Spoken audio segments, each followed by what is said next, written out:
All right, I want to thank those of you who are engaging in terms of, thumbs ups, comments. Those are helping me out, of course. Those help YouTube's engagement metrics and things. And yesterday specifically got a question that I can talk to today, and it's from Sönmez. My apologies if I'm not pronouncing your name correctly, but it's a question that I'm sure lots of people out there have or experiencing just because of all the different changes going on around us.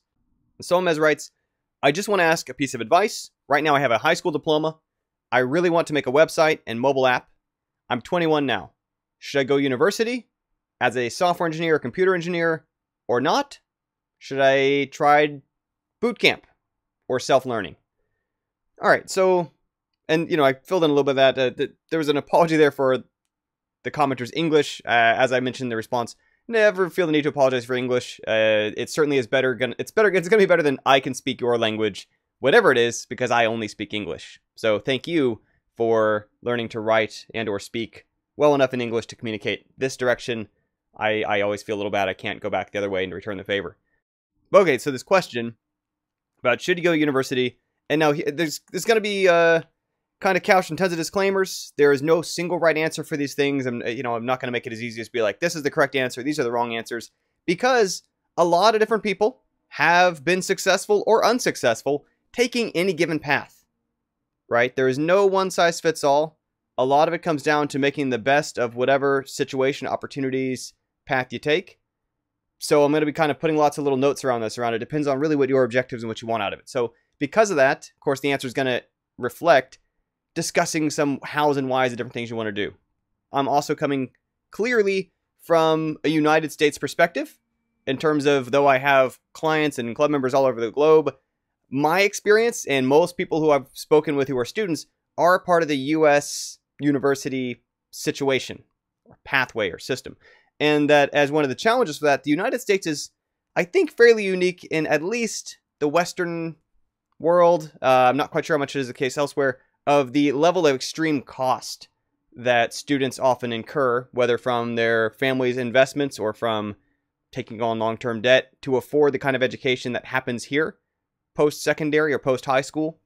But that may be another factor coloring my experiences and impressions, and those of my peers I've spoken with that may or may not apply as much in your situation if you live someplace where, through government support or other kind of opportunities in your local educational frameworks, if there's some other way to fund the education, that's something which different parts of the world have different opportunities and choices around. So one of the first things that I'll say is that at minimum, if the goal is to make a website and a mobile app, specifically, like there's a website you want to build and there's a mobile app you want to build, depending, granted, on the complexity of what you're trying to build, it depends if you're trying to build Facebook, well, write that off. If what you want is like a portfolio site or a personal site, a picture, some download links, and so on, and or for the mobile app, likewise, if you're trying to build Twitter, that's a whole different ballgame. But if what you're trying to build for a mobile app is something where there's some user interface buttons, they do some stuff, they interact with the server, and so on, those are things that really these days, 2019, certainly, you can learn completely without any sort of school, formal connections, and so on. Those are technologies that are accessible enough that the tools are either free or affordable enough through something like Stack Overflow or other kind of online support groups, can help navigate those well enough to at least try building a website, try building a mobile app. Now, granted, again, these might be your first, second, or third attempts at the stuff. You don't want to swing for the fences and, get lost down a big black hole of never seeing light of day again because you're taking on your magnum opus immediately. That's kind of true advice regardless, that I assume most people out there by now are sensible enough to know. I put that big disclaimer there because in the games development space, lots of people seem to not know that. But if you're building as a website or mobile app, you really can do those things without anything else. And one reason why I recommend that, at least as trying it, is because that can help inform whether or not you would enjoy going further down the pathway of a more formal education, university, boot camp, or otherwise, in doing it. That this is part of what I found, even out of, not to always just try to bang my own drum, but part of where we've even had some success in Gamketo Club is where people will try game development within our group and decide from that, like, I hate it. And that's fine, because it was a pretty affordable, low-cost way to try it out, try some things, figure out if it sticks for them, if they enjoy the kind of challenges it involves, both technically or creatively, or navigating the social teamwork space. And other people try it, find they really like it, and have actually used that to build a portfolio to apply to game schools, specifically to pursue a game design related degree or game development related degree, because by that point they had tried it.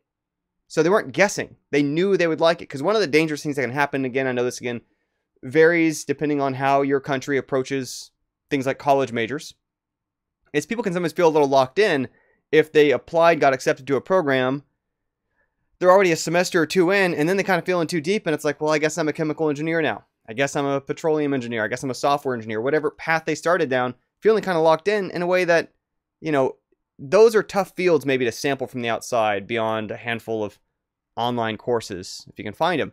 But specifically for building a website or building a mobile app, you can definitely try those things on in like a month or two at a modest scale to decide, do you like doing it? And that can be an enormous way to not just be guessing about your future. So like a minimum, encourage trying them out. Let's say you do try building an app and a website on your own, find, you kind of enjoy doing this. You like what it entails. You like the kind of struggles that, everything comes with its struggles. It's about picking the thing you're happy with the struggles that are related to. If you find that the particular challenges you run into building websites and mobile apps you find satisfying and enjoyable, sure, at that point, then we look ahead to university versus boot camp versus self-learning. And one of the ways to think about that is partly about targeting what your longer-term objective is. And it's especially if it's because whether or not it's a big financial investment, like I say, universities here in the US tend to be, at minimum, it's obviously a major time investment of years of your life, or I think the boot camps can also often be pretty expensive. And so those are things that come down to what you actually want to be doing later. At least within the games space, which is where most of my career experience and my peers have been in. Generally speaking, the larger the company, the more they would like to see formal certifications, formal degrees of some kind. University, ideally, perhaps boot camp is increasingly considered viable in those situations, but they're not as comfortable with someone who's purely self-taught for a variety of reasons. Partly for some of them, it is frankly a filter for who has invested in themselves in a predictable way. Partly for them, from the human resources perspective, they like the degree to which it's predictable in terms of what foundation that person knows, because it helps plug them into a larger structure of how they sort of arrange their employees, knowing that we can hire someone else in this position if we need to because we know what skills they're onboarding with. That's part of the formalization of education. It's part of the value that serves in a way that self-learning often misses. On the other end of the spectrum, the smaller the company, ranging anywhere from solopreneurs and freelancers up to small teams, 5, 6, 10, maybe local, maybe distributed. Basically, the smaller the team, the more they necessarily are looking more at who is this person and can they demonstrate that they can do the thing we need them to do? And if they can, they don't care about credentials at all, right? They just don't care because out of their experience, and I know I have, they've seen people who have real flashy credentials from universities or boot camps that can't get the job done. And on the other hand, people who are totally self-taught that certainly can. And it's not because of one or the other. It's just some people just is or isn't their thing. It turns out that if someone's persistent enough, they can tend to go over the hurdles required of them in either of those other situations. So if you're interested in working with smaller teams, which comes with other complications, right? It's higher risk, higher chance of turnover. When someone finds one of the approximately 1 gajillion jobs at Microsoft or IBM or, Sony or Apple or whatever, well, aside from when they occasionally lay off huge swaths of the workforce, at least the company's probably still going to be there 5 or 10 years in the future. In a way that any given small business, there's always this open question of, is the same company I'm working at going to exist in a few years, let alone my job there? So that's its own question. In terms of decision between something like boot camp or university, again, one of the other advantages that those definitely have in a way that the self-learning can make a little harder is the networking aspect. And this is something which is not to be discounted. It's not like people overplay the effect to which, just knowing people's enough. It's really not. You still also have to be able to do the job both to get past the hiring filter and then to keep that job after you start there. But there are absolutely the case that both universities and boot camps are deeply invested in maintaining alumni connections, in improving their stats for job placement, and all these other things that cause them to bring in guest speakers, that cause them to connect people to the best opportunity fits they can find for them, because it makes them look good. Those numbers are often tracked, publicized. Occasionally those numbers get a little blurry, as kind of a big warning label around that of occasionally I've seen universities, even sensible, decent ones, kind of cheat at the system might be an overstatement. But essentially, create internal roles just for the summer for students to fill that, yeah, they were paid roles, but it was created at the same school that they're in, just to kind of check the box for 100% of our students have had an internship, but the internship was created at the school that they're at. Anyway, it clouds those numbers, which I only say to say it'll be a little bit skeptical. If they say 100% placement, 95% placement, whatever, doesn't necessarily mean that 95, 100% got the actual jobs they're looking for at the kind of companies they're looking for, which, again, be suspicious, be skeptical, look into things, ask questions. Aside from that, it is also something where, of course, you build your own peer network at situations, whether it's boot camps, maybe even more so in the university situation of lots of classmates. I think a huge part of the education value does come from the other people who are your peers, who are also learning that thing, regardless of what field you're in, because those are the people who, as you age, they're also going to have had a kind of that head start, that boost towards career path related levels of investment. And so that's increasingly where, that peer group when you were younger. So I've got friends who are undergrads who now are placed all over the place in computer science, which was the field we studied. But, that's something where those kind of connections are easier to make in that situation than they are through self-learning. Now, if you're self-learning, another thing you certainly can do, and I've seen people consciously choose this strategy and seen it work out okay for them, is to take, as an opportunity cost evaluation. All right, well, if instead of spending that money and or that time in a university or a boot camp, I instead decided how I could use that money and or that time, or even a fraction of it potentially, to consistently get myself out to and proactively network at industry networking conferences. So in addition to still teaching themselves, taking online courses, doing their own projects, also going to conferences to meet people, discuss their challenges, learn about what's going on in industry, form those connections, well, that can, of course, recreate a lot of the same benefit of that peer network, people they meet there, as well as potential career opportunities, as well as just keeping grounded in what's kind of the latest happening in the industry that they're in. Depending where you are in the world, that may also be an option to some extent. That also, of course, that one depends on you necessarily feeling comfortable kind of putting yourself out there.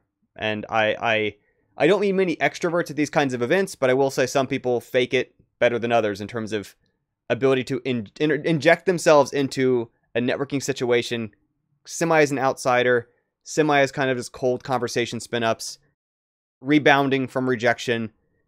It's just not everyone's favorite thing to do in the world, but that would be a part of that decision to go down that path instead of trying to self-learn and then go out and, meet people networking in conferences and stuff. So at a high level, again, my short answer is you can definitely make a website and or mobile app just from self-learning, but I would use that partly as a way to inform whether or not you would choose to go further down the pathway to invest in university, invest in time or in money, university or boot camp or otherwise. This can also help you feel out in the process too of part of what's nice about making both a website and a mobile app is in the process of doing that, you're going to figure out which one of those you like better or worse. They are a little bit different. They certainly have lots of overlap in the skills. Even in the user experience level, in terms of the thinking about the kind of product you're designing, you may figure out in the process of trying to make a website and a mobile app which one you like better, if you like them both. And that may also inform which universities you might look at, which boot camps you might look into, and so on. And if looking at either one of those, I'd also recommend as kind of one final tip, seeing if you can get in touch with alumni from those programs, or even current students of those programs, just to pick their brain a bit about what they like about it, what they dislike about it, and so on.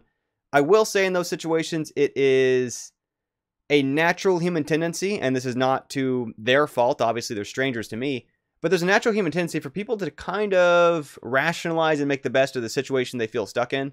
So, in other words, if they say they're happy here and they're glad they made the decision, I think most people will say that in a situation they already feel kind of locked into. That's why instead you really want to be asking kind of more objective questions of what kind of jobs have they seen their peers from the program get, things they like or dislike about it, what they think of the faculty there, what kind of assignments they've been getting, and that can help give you more information that's a little more objective for you to weigh, rather than a subjective evaluation, which may be colored by a bit of cognitive dissonance, sunk cost fallacy, other kind of human things that we do to make the best of our situation. And lastly, again, I'll point out that it is totally fine and doable to succeed in any of these paths, or to take any one of these paths and have it not work out great if you kind of expect it to be automatic or easy or on autopilot. It certainly does take a significant amount of personal investment going through it, to remain committed to it, to remain involved in it, to go to your way to excel in it. Certainly don't want to wind up in a situation where a university or boot camp and kind of dragging your feet through it, not really doing the work, not really prioritizing it, not really building those connections. Even if you take a formal education route, I have still found it's very valuable to add a self-learning aspect to the side of it. It gives you an edge over anybody else who's only got formal or self-education if you've got a reasonable mix of both. And so even out of game developers, a lot of people I've met who've really thrived in their careers have come from people where they've had both some form of formalized education, one kind or another, in addition to a good demonstrable chunk of self-taught work where they've also just outside of the classroom or outside of boot camps or otherwise made games, built things, taught themselves on their own time.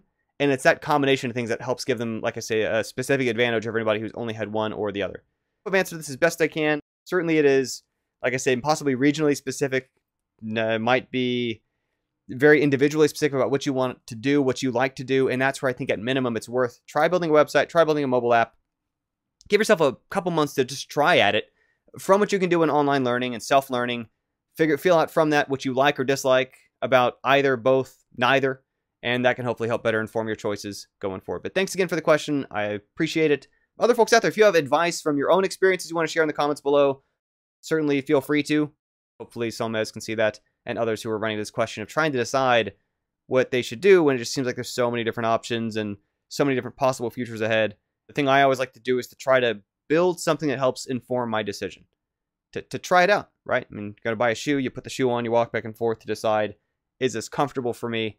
It's the only way to find out that, or asking somebody else who's done it, what do you like or dislike about it? Anyway, that's it for now. Thanks as always for tuning in. I'll have another video soon. May or may not be tomorrow. I'm not sure if I'm actually doing these daily again, but we'll see. Thanks.